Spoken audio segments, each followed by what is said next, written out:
Sean bienvenidos todos. Este video es traído a ustedes gracias al proyecto de transición a la educación digital.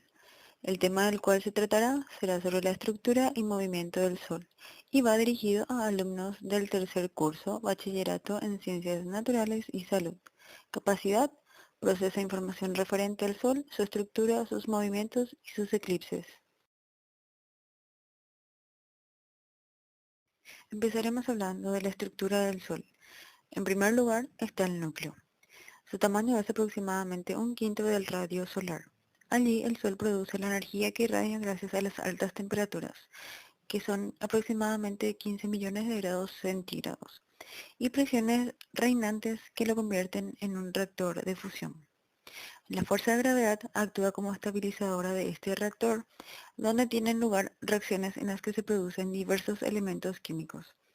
En la masa elemental, los núcleos de hidrógeno se convierten en núcleos de helio, que son estables bajo las condiciones que imperan en el interior del núcleo. Luego, se producen elementos más pesados como el carbono y el oxígeno. Todas estas reacciones liberan energía que viajan por el interior del Sol hasta esparcirse en el sistema solar, incluida la Tierra. La energía proveniente del núcleo se desplaza hacia el exterior mediante un mecanismo de radiación. Entonces, pasa a llamarse zona radiactiva. En esta zona, la materia se encuentra en estado de plasma, a una temperatura no tan elevada como en el núcleo, pero alcanza unos 5 millones de Kelvin. La energía en forma de fotones son transmitidos y reabsorbidos muchas veces por las partículas que componen el plasma. El proceso es lento, aunque en promedio le toma alrededor de un mes a los fotones del núcleo llegar a la superficie, y en ocasiones pueden tardar hasta 1 millón de años. En la zona conectiva, puesto que la llegada de los fotones provenientes de la zona radiactiva se retarda, la temperatura en esta capa desciende rápidamente hasta 2 millones de Kelvin.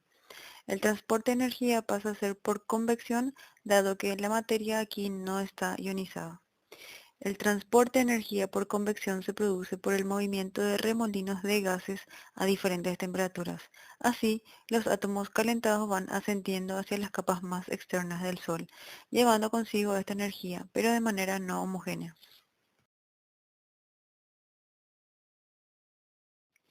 La fotosfera, también conocida como esfera de luz, es la superficie aparente de nuestra estrella.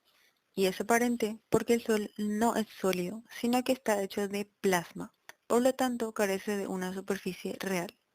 Se puede ver la fotosfera a través de un telescopio provisto con filtro y luce como gránulos brillantes sobre un fondo un poco más oscuro. Estos gránulos se deben a las corrientes de convección que mencionamos antes.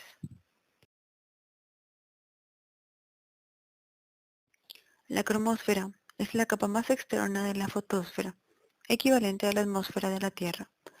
Tiene una luminosidad rojiza, espesor variable entre 8.000 y 13.000 kilómetros, y la temperatura puede ser entre 5.000 a 15.000 grados Celsius. Se hace visible durante un eclipse solar y en ella se producen gigantescas tormentas de gases incandescentes cuya altura alcanzan miles de kilómetros. La corona es una capa de forma irregular que se extiende sobre varios radios solares y es visible a simple vista.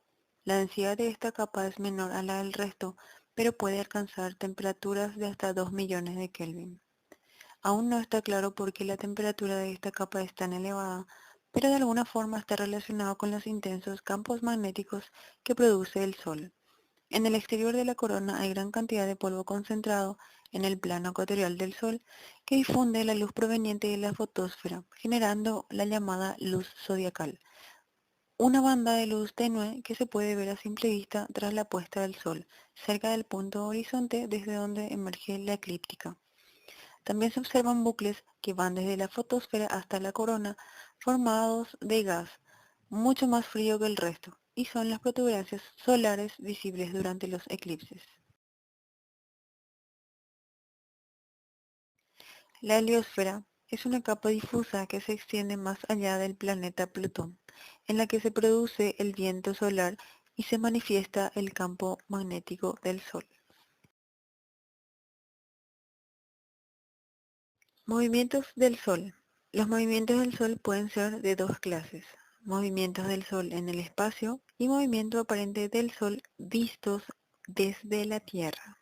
Cada una de estas se divide de vuelta en dos. Con respecto al movimiento del Sol en el espacio, se encuentra el movimiento de rotación y el de traslación. Y lo referente al movimiento aparente del Sol vistos desde la Tierra, se tienen el movimiento diurno y el anual.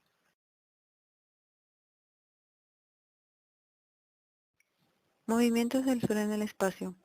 El de rotación es un movimiento que realiza en torno a su eje y tiene aproximadamente una duración de 25 días. El de traslación es el movimiento que realiza en su órbita trasladándose alrededor del centro de la Vía Láctea y dura aproximadamente 230 millones de años. Movimientos aparentes del Sol vistos desde la Tierra. Se habla de movimiento aparente del Sol porque en realidad se sabe que son los planetas y los demás astros del sistema solar los que giran alrededor de esta estrella. El movimiento diurno consiste en el movimiento de la esfera celeste observado en el transcurso del día. En el hemisferio norte, el movimiento diurno del Sol es un movimiento retrógrado, quiere decir de un sentido horario, porque se ve el Sol hacia el sur. En cambio, en el hemisferio sur, este movimiento es antihorario, porque se lo ve en dirección norte. Movimiento anual. Debido al movimiento de traslación de la Tierra alrededor del Sol, este aparentemente se mueve entre las estrellas a lo largo del año, describiendo una trayectoria en la esfera celeste llamada eclíptica. En astronomía se denomina movimiento anual al movimiento aparente del Sol en la esfera celeste observando en el transcurso de un año. Hasta la revolución copérnica, los astrónomos creían que se trataba de un movimiento real del Sol. Desde Copérnico se sabe que es la Tierra la que gira alrededor del Sol en un año. Esta trayectoria anual del Sol se denominó eclíptica porque solo se observan eclipses cuando la Luna la cruzaba.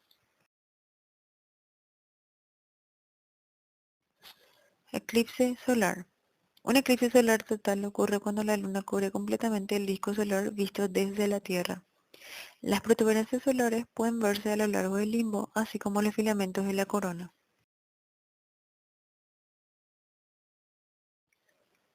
Cuando la Luna se encuentra más próxima a la Tierra, se denomina perigeo, y la umbra alcanza la superficie de esta, un observador verá un eclipse total.